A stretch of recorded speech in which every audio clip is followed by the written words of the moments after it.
মঙ্গলবার ভোরে নীলফামারী সদর উপজেলার হাজীপাড়া এলাকায় বাড়িতে রান্না করার সময় গ্যাস সিলিন্ডার লিকেজ থেকে ভয়াবহ আগুন লাগে। এতে দুই বোন সুইটি ও তাসফিয়া দগ্ধ হন।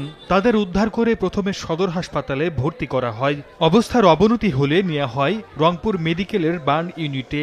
দুপুরে চিকিৎসাধীন অবস্থায় সুইটি বেগম মারা যান। ছোট বোন তাসফিয়ার অবস্থাও আশঙ্কাজনক বলে জানিয়েছে হাসপাতাল কর্তৃপক্ষ।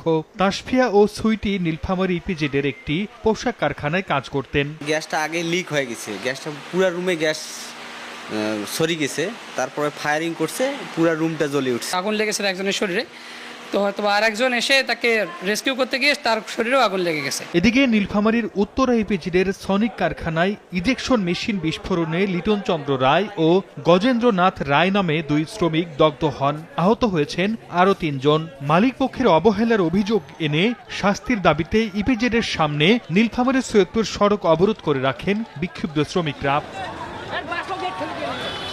দগ্ধ দুই শ্রমিককে তাৎক্ষণিকভাবে নীলফামারী সদর হাসপাতালে নেওয়া হয়।